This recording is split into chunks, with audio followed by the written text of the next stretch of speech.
Oke, jadi apa nih yang bisa kita diskusikan? Ini ada pertanyaan apa? Kita di sesi general dulu. Gini, Pak, sebenarnya saya ingin menanyakan posisi saya kan sekarang D3 keperawatan. Tapi bagaimana cara saya mempromosikan kepada pihak perusahaan kalau saya ini ingin beralih dari D3 keperawatan ke bagian kesehatan yang lain gitu, Pak. Contohnya Misalkan, seperti eh, safety itu kan bagian dari kesehatan juga, tetapi kan dia lebih ke hanya spesifik ke karyawannya aja kan gitu Pak. Tuh. Saya ingin menanyakan hal itu sih bagaimana cara mempromosikan diri oke, saya. sebelumnya kamu udah punya pengalaman di safety belum? Sebelumnya saya hanya paramedis Pak, cuman saya di perusahaan. Jadi kemarin itu kan saya sempat jadi paramedis di PT Rekit Pak. Kemudian saya sempat keluar kerja. Terus saya itu mengikuti AK3 umum karena saya ingin jaringan pekerjaan saya lebih dari sekedar paramedis gitu Kak. Oke, ada dua cara mungkin ya. Ini intinya adalah bagaimana cara kita mempromosikan diri kita pada saat kita ingin bekerja yang tadinya para medis atau suatu profesi gitu ya, ke profesi yang lain. Mungkin masih ada di satu sektor atau ada satu klaster, yaitu klaster kesehatan. Tapi yang tadinya yang para medis akhirnya jadi pengen ada di bagian safety gitu ya. Nah, aku jawab satu-satu. Pertama, pada saat mempromosikan diri di CV-nya. Kan di tahap awal itu kan kamu nggak langsung ngomong, tapi kan kita menuliskannya di CV. Pertama, boleh nggak sih kita pengen shifting bidang gitu? Ini sih cuma shifting kayak lebih ke apa ya, masih dalam satu rumpun kesehatan gitu ya. Tapi kan cuma beda peminatannya aja ibaratnya kayak gitu. Jadi boleh boleh saja. Yang penting apa? Satu, pada saat kita ingin shift pekerjaan harus diikuti dengan penambahan kemampuan. Jadi apapun profesi yang ingin kita inginkan, kita harus riset dulu gitu. Riset apa? Di awal kan kita udah definisikan apa pekerjaan yang saya ingin, yaitu saya ingin menjadi ini yang tadi disebutkan safety officer. Nah, itu kan yang saya inginkan. Nah, sekarang dibalik, yang perusahaan inginkan orang yang ada di posisi ini tuh seperti apa. Jadi silahkan browsing dulu, browsing atau cari tahu orang yang bekerja menjadi A ini dia harus punya kompetensi apa, kualifikasinya kayak gimana gitu ya, pengetahuannya semacam apa. Sehingga nanti pengalamanmu gitu ya, bisa dikategorikan menjadi tiga hal. Satu, ada pengalaman saya dari masa lalu gitu ya, yang saya kuasai, yang saya mampu, yang bisa saya aplikasikan di perusahaan ini. Walaupun nyebrang dikit gitu ya. Nah, pastikan yang poin nomor satu ini sudah ditulis di CV. Yang saya tahu, yang saya mampu, dan berguna di posisi yang akan saya lamar ini. Pastikan itu ditulis di CV dan uh, dikembangkan lah ya ibaratnya gitu. Itu nomor satu. Akan ada skill ke sana. Yang kedua, akan ada yang saya mampu, saya kuasai, tapi belum sempurna. Gitu. Oke? Saya mampu melakukan ini, tapi saya belum sempurna. Sehingga silahkan skill tersebut pastikan ada di atau kualifikasi atau pengalaman tersebut pastikan ada di CV untuk melamar ke perusahaan itu, tapi di belakang kita mengembangkan diri, menguatkan yang kita kayak aku masih belum terlatih nih gitu. Luangkan waktu untuk biar ini tuh lebih jago, biar terasah gitu. Oke. Nah, yang ketiga adalah sesuatu ini, ilmu ini, pengetahuan ini, skill ini dibutuhkan untuk posisi ini. Tapi saya belum bisa sama sekali. Jadi baru sebatas bermodalkan ingin, gitu ya. Nah, kalau semacam ini kita harus meluangkan waktu untuk belajar itu, untuk ngejar itu, karena mungkin itu adalah skill yang mandatory yang wajib dimiliki sama orang yang akan bekerja di posisi itu, gitu ya. Terserah belajarnya bagaimana, kalau bisa otodidak, otodidak, kalau butuh coach, ikut training, webinar gitu, bootcamp, silahkan pelatihan gitu ya. Yang akhirnya punya kemampuan itu. Kalau sudah melakukan itu, misalkan safety ikut pelatihan K3 gitu, pastikan itu tertulis di CV-nya. Kayak gitu. Jadi, aku coba share screen sebentar ya, biar ada, aku ulang gitu ya. Udah muncul layar putih ya, gitu. Misalkan pengen kerja sebagai K3 gitu ya, itu bagian Iya. K3 atau safety officer. Kamu nanti ada kualifikasi. Oh, orang yang harus pengen kerja di bidang ini tuh harus bisa ini itu, paham ini itu gitu. Nah, nanti kamu akan mencari warna hijau. Hijau ini artinya saya sudah bisa dari pengalaman sebelumnya, saya bisa dan mampu gitu ya. Bisa dan mampu gitu. Nanti ada yang warnanya kuning, saya bisa, mampu tapi belum lancar gitu. Gitu. Oke, belum lancar. Ada yang namanya merah, saya belum bisa gitu. Nah, dilihat dulu orang kalau kepengen kerja di sini bisa kualifikasinya tuh ini loh listnya gitu ya. Daftarnya tuh ada di sini. Nah, nanti kamu checklist dulu. Oh, yang ini aku belum bisa, aku ini belum, sorry. Gitu ya. Ini aku belum bisa, ini aku belum, ini aku belum, ini aku belum, misal. Tapi dari kantor sebelumnya aku belajar ini, aku pernah ngelakuin ini, aku pernah ngelakuin ini. Terus aku bisa ini tapi waktu itu cuma bentar sih. Ini aku cuma dapat di kuliah bentar. Nah, gitu. Ya, akhirnya tadi aku bilang adalah silahkan ambil tindakan. Yang hijau ini pastikan sudah ditulis di CV. Jadi ini ada CV nih, gitu ya. Di CV-mu misalkan kayak gini. Pastikan yang hijau dimasukin ke CV, tertulis. Ya kan? Kalau nggak ditulis kan gimana kita tahu kamu bisa itu? Misalkan kita sudah bisa ini karena pernah ikut pelatihan ini, atau dulu pernah kuliah ada mata kuliahnya, ada PKL, ada itunya gitu-gitu ya, atau pernah kerja di posisi yang sama di masa lalu, masukkan. Terus yang kedua adalah yang warna kuning. Ini saya sudah bisa, tapi belum lancar. Nah, ini juga masukin. Gitu. Jadi sambil dimasukkan, sambil kita menguatkan. Oke? Nah, yang warna merah ini, apakah boleh dimasukkan? Nanti dulu. Gitu. Ya, nanti daripada udah dimasukkan, waktu di interview beda gitu. Kok di sini kamu nulis bisa, padahal belum bisa. Gitu ya. Jadi jangan dimasukkan. Kalau sama sekali nggak bisa loh ya, ingat ya. Kalau sama sekali nggak bisa, baru denger, itu warna merah. Tapi kalau udah denger, udah tahu definisi, terus kamu merasa, ini mah tinggal baca, atau aku udah di perjalanan untuk belajar itu masuk kuning semua. Oke, berarti termasuk dimasukin. Tapi kalau aku baru denger ya harus bisa ini ya, aku baru denger istilah ini gitu. Ya kalau memang tadi shifting ini kan masih dalam rumpun kesehatan gitu ya, harusnya kan kamu udah familiar nih ya, walaupun ada beberapa bagian yang sudah mahir, ada yang belum lancar gitu kan.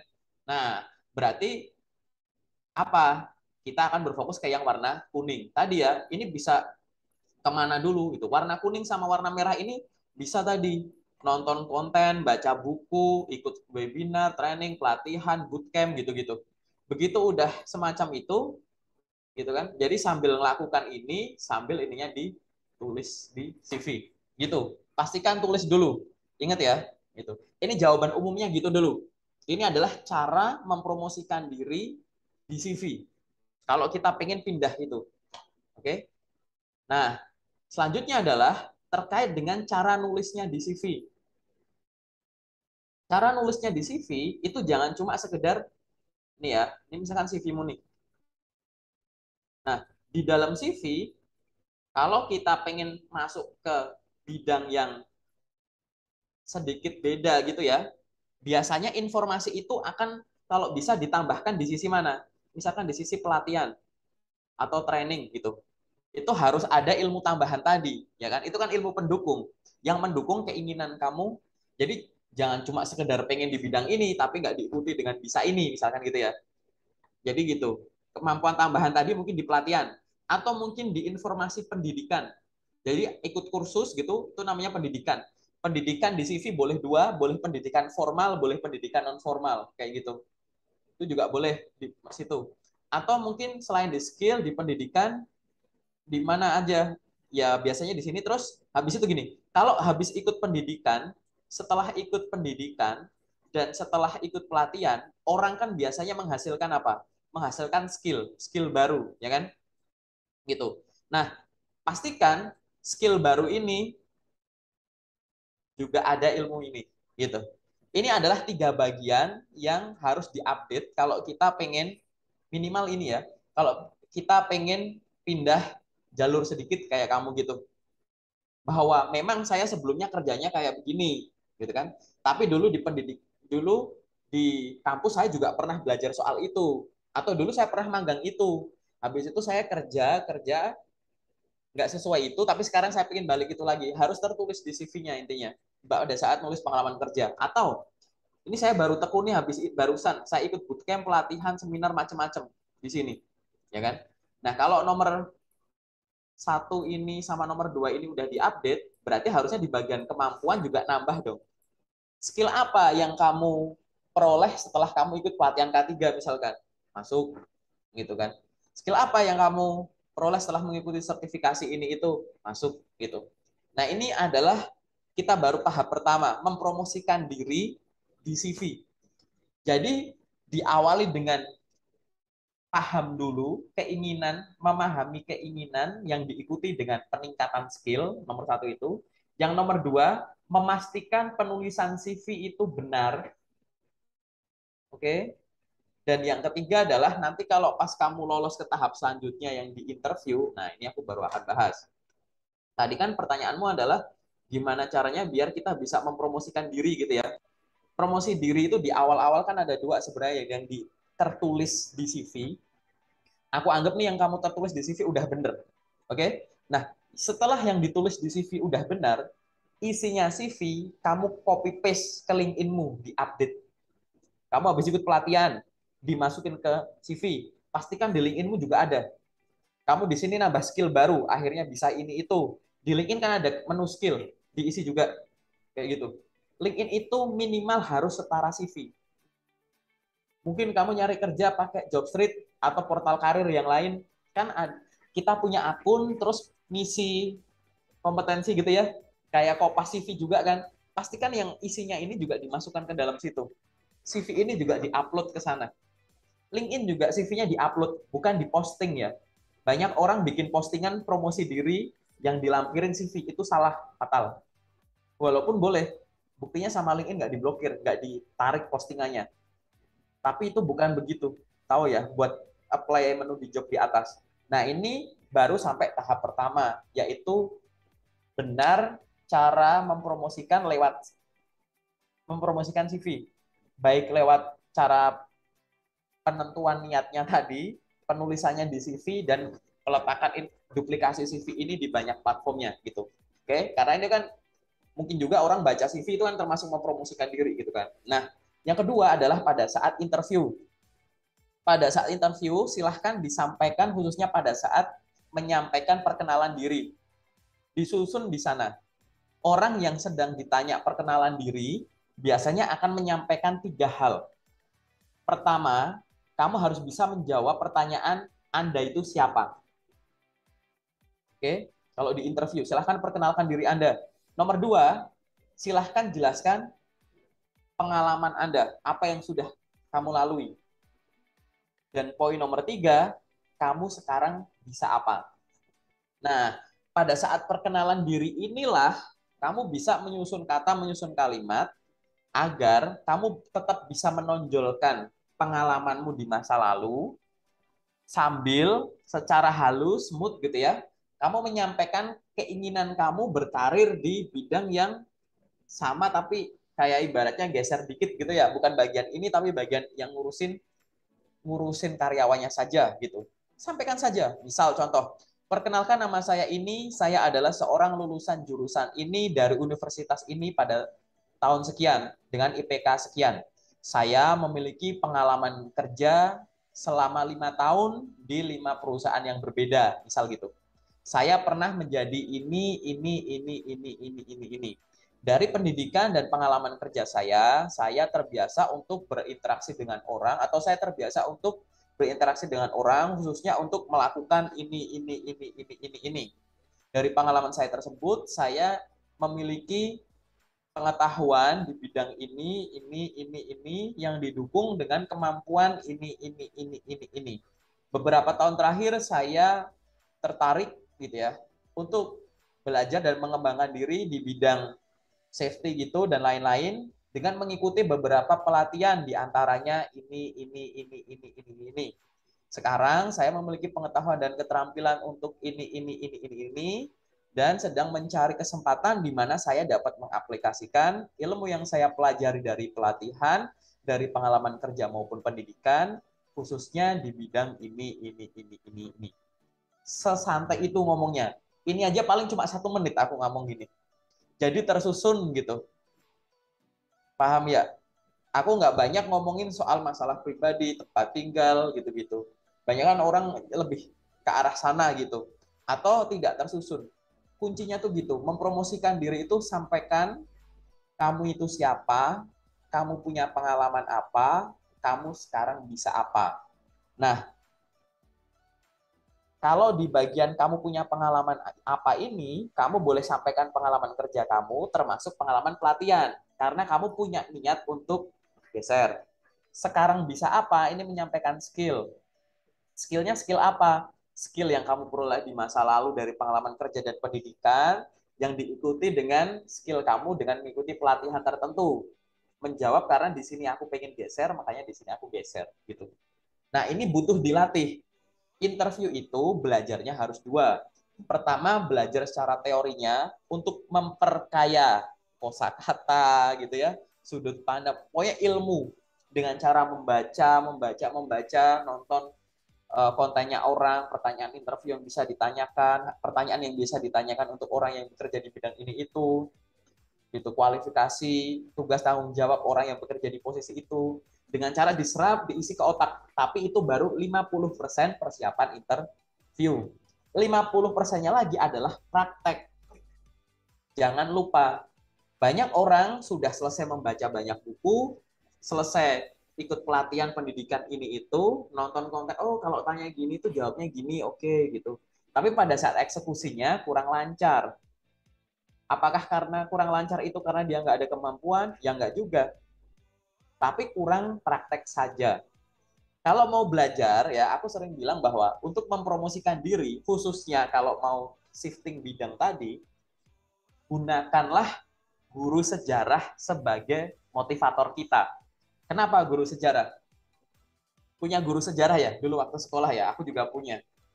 Nah, aku tanya ya, kira-kira guru sejarah itu hidup nggak di zaman Majapahit?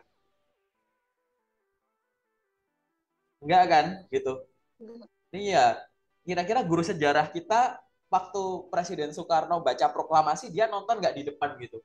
Oh gitu, nggak juga kan gitu. Atau guru sejarah kita hidup di zaman dinosaurus atau apalah zaman batu zaman ini kan enggak. Tapi kenapa? Nah, kenapa ada orang, contohnya guru sejarah, dapat menceritakan apa yang dia tidak alami sendiri, mampu bercerita secara lancar, membuat pendengarnya paham, murid-muridnya paham, dapat nilai bagus, lulus, mungkin jadi guru sejarah juga, gitu, paham nggak? Ya kan? Itu yang harus jadi motivasi kita pada saat kita ingin belajar interview.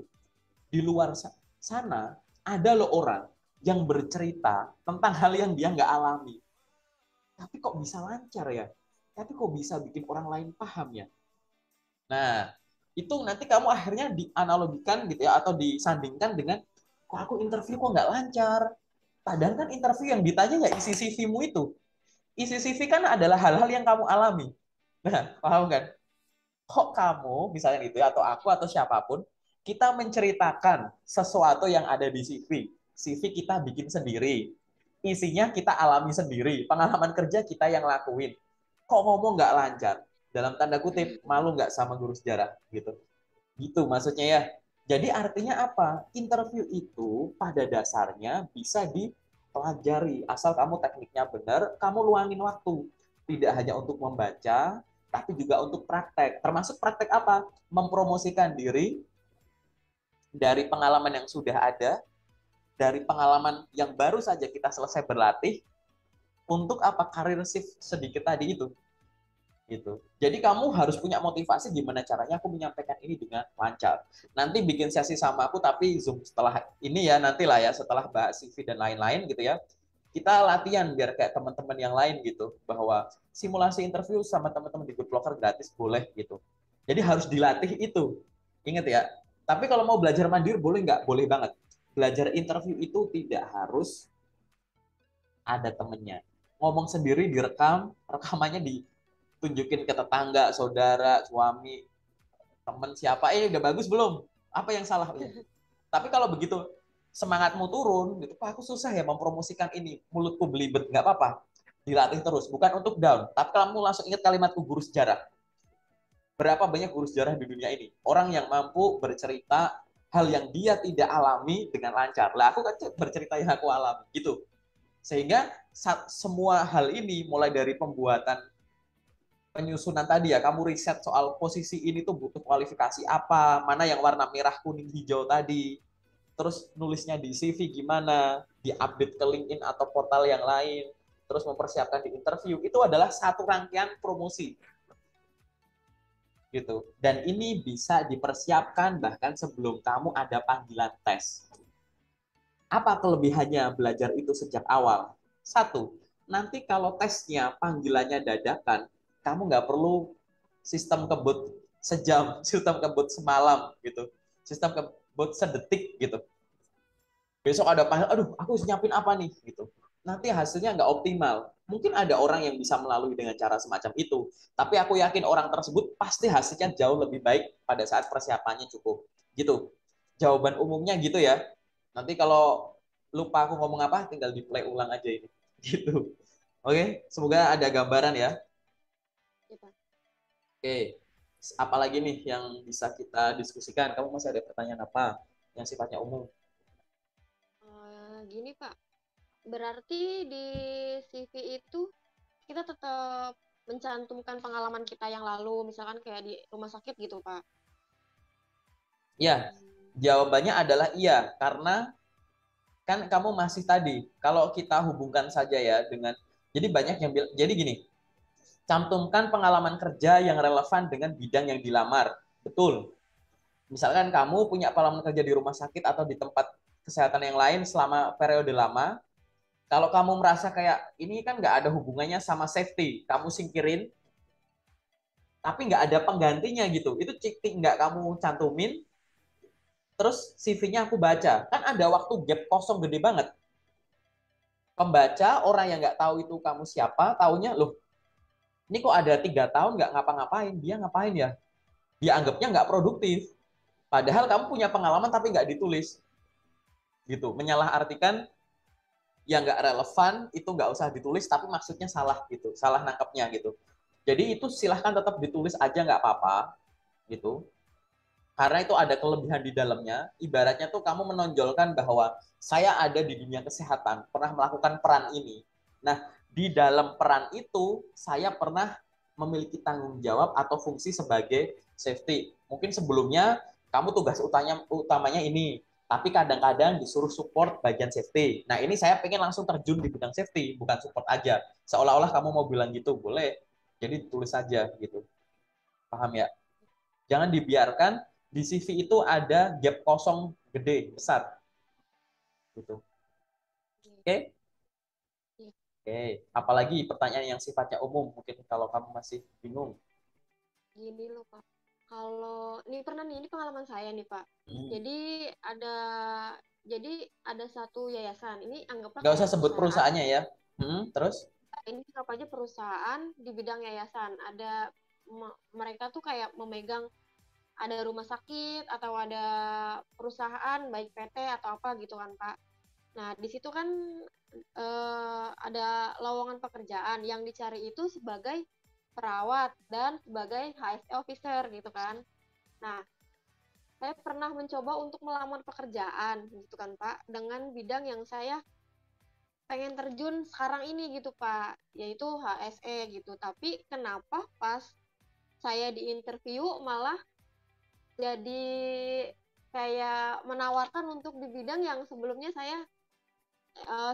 saya ini di bidang itu gitu Pak. Jadi gimana gitu Pak? Nah, ini bener juga ya kayak begitu bahwa ya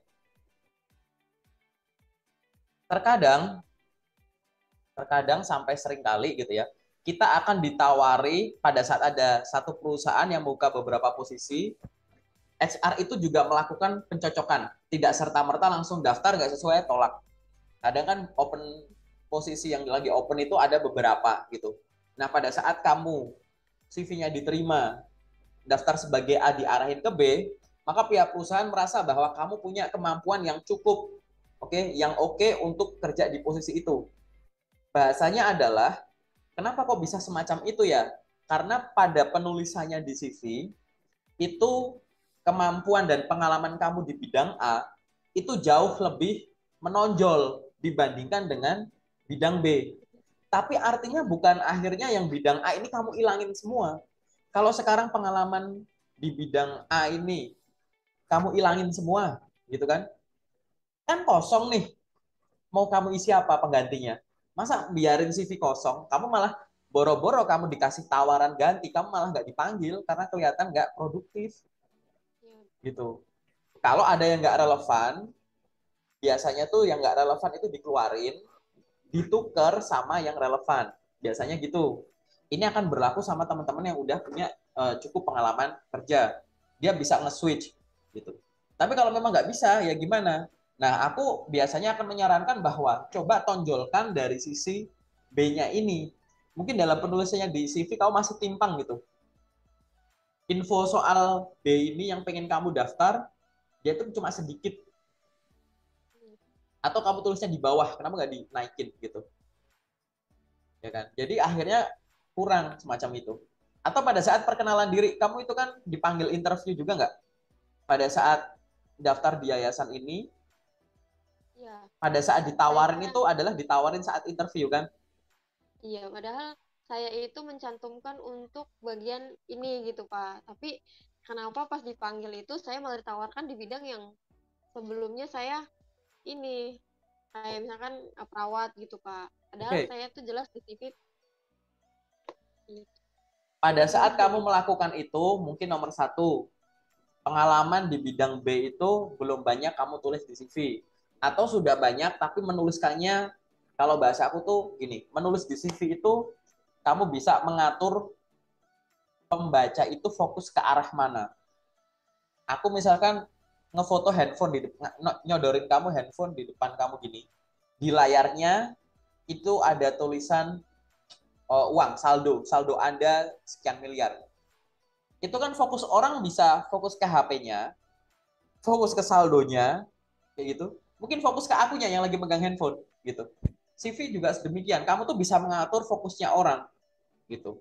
Nah, pada saat kamu datang, fokus itu sudah kamu upayakan, tapi datang dan kamu ditawarkan, itu kan anggap aja itu menguji fokusmu. Kamu tuh sebenarnya masih mau nggak? Kan sifatnya itu bukan keharusan, tapi penawaran. Nah, di saat itulah kamu menyampaikan secara meyakinkan. Mungkin di CV, orang itu akan membaca bahwa kamu itu nulis bagian kesehatannya itu dominan. Pelatihannya cuma baru sedikit. Nah, pada saat di interview itu, banyaklah ngomong soal bidang B itu. Diberikan kesempatan di sana. Tunjukkan bahwa mungkin di sini saya nulisnya kurang fokusnya seolah-olah lebih jago ke yang A daripada yang B gitu kan. Tapi pada saat kamu ngomong, kamu menunjukkan bahwa kamu tuh punya kemampuan di sana di bidang B yang mungkin fokus itu kurang optimal pada saat kamu nuliskannya di CV gitu. Sehingga disampaikan. Kalau memang kamu setuju, silakan lanjut. Kalau enggak kamu sampaikan. Sekarang saya berfokus untuk bekerja di bidang ini boleh gitu. Shifting itu ingat ya, shifting itu harus diikuti dengan peningkatan kemampuan atau keterampilan. Karena kalau hanya ingin saja nanti capek sendiri gitu. Nah, makanya ini sambil dari momen itu sampai sekarang kan pasti udah panjang, pasti udah banyak pelatihan atau pembelajaran yang sudah kamu lakukan yang bisa ditulis di CV. Sehingga itu silahkan dituliskan saja nanti sebagai bagian yang lebih menonjol gitu. Yang selanjutnya adalah coba nanti kita cek ulang ke definisi kamu. Apakah itu adalah satu-satunya bidang yang pengen kamu lamar? Kamu nggak melihat bidang lain itu sebagai suatu potensi gitu. Ini filosofis banget ya gitu. Ini biasanya dibahasnya tuh di sesi detail gitu. Aku sebagai intro aja. Karena kalau kita masih ada keinginan, aku cuma mau kerja di bidang ini saja, itu peluang di bidang lain tuh di mata kita tuh jadi nggak kelihatan, nggak enak gitu. Nah ini nanti didefinisikan ulang. Apakah itu bidang satu-satunya yang aku cari? Kalau memang itu adalah memang bidang satu-satunya yang aku pengen terjun di dalamnya, kamu ingat ya, kalau kamu sudah membuat suatu batasan yang strict gitu ya, yang strict di suatu hal, kamu harus longgar di tempat yang lain. Contoh, kamu strict di bidang dalam hal pekerjaan yang aku tuju. Aku cuma pengen profesi ini, gitu kan? Maka di hal lain kamu harus open. Apa hal lain? Aku mau ditempatkan di mana aja. Aku mau kerjanya di lapangan atau di mana-mana. Nah, kalau ini kamu strict lokasi, tapi aku maunya cuma di sini. Tapi aku cuma maunya yang gajinya segini. Tapi aku maunya makin sempit lah gitu. Paham nggak? Gitu. Jadi pada saat kita strict gitu ya, atau kita ketat di suatu hal, kita harus longgar di bidang yang lain. Gitu. Oh, longgar ini macam-macam. Misal, aku pengen strict di bidang ini. Tapi aku harus longgar di sisi apa? Satu, paling gampang. Longgar di sisi menyisahkan waktu luang untuk melamar kerja dan belajar. Kenapa? Karena aku cuma bisa ini. Pesaingku tuh adalah orang-orang yang sejak awal ada di bidang ini. Maka aku harus longgar di sisi apa? Longgar dalam sisi penyediaan waktu untuk nyari loker dan pengembangan diri. Longgar dari sisi apa lagi? Aku nggak usah terlalu banyak mikir soal gaji ini itu berapa. Misalkan kayak gitu. Aku juga bisa longgar kayak aku mau yang penempatan di mana aja. Karena kalau semuanya strict bisa dibayangkan kan. Aku cuma mau yang begini, tapi lokasi harus begini. Ini harus begini, begini, begini. Kerja itu kita ngikutin kebutuhan perusahaan, bukan perusahaan yang harus 100% ngikutin kita. Paham ya? Semoga cukup jelas ya. Jelas. Oke.